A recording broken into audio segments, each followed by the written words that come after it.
I'm Mariefiebach of feedyourfamilytonight.com, and today I'm making one of my favorite easy weeknight meals, and that is Mongolian beef. The Instant Pot makes short work of this yummy dish, and it starts with beef. I usually like to use a rump roast and slice it thinly into small pieces myself. You could use like a London broil or a piece of steak or flank steak, but whatever you choose, it doesn't matter if it's a little bit of a tougher cut of meat, because the Instant Pot and the pressure is going to tenderize the meat very quickly.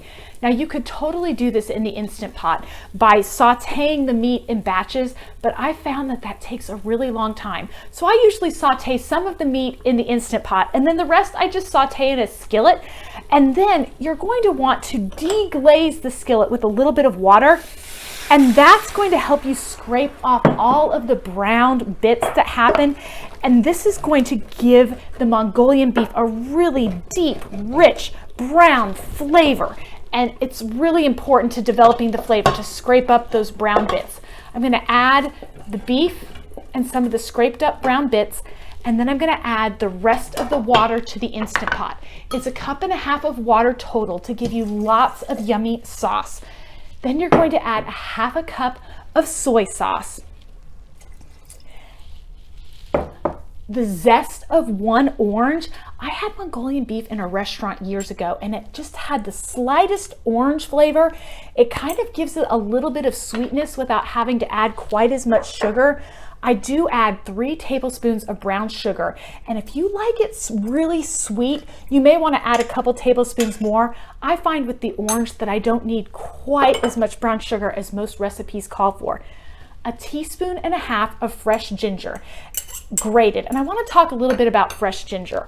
Fresh ginger can go bad in your refrigerator kind of quickly, but you can wash it and put it in your freezer and then just grate as much as you need.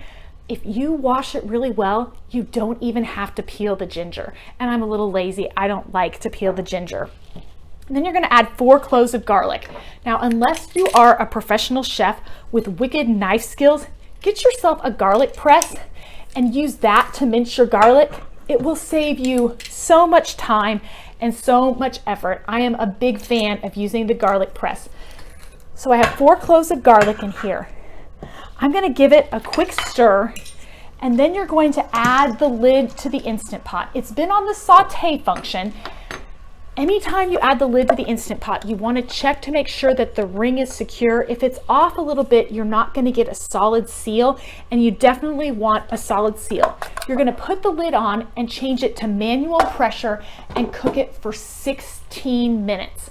After 16 minutes, you can release the pressure, and then we're going to add 3 tablespoons of water that is mixed with 2 tablespoons of cornstarch, and you're going to add that to thicken up the sauce. It'll only take a minute. Just stir it, and you're going to end up with this thick sauce and this tender meat.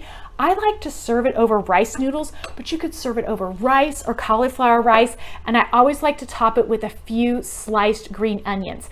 This full recipe is at feedyourfamilytonight.com, and if you ever have any questions, you can always join me in the Feed Your Family Tonight Facebook group. I'm happy to connect with you there.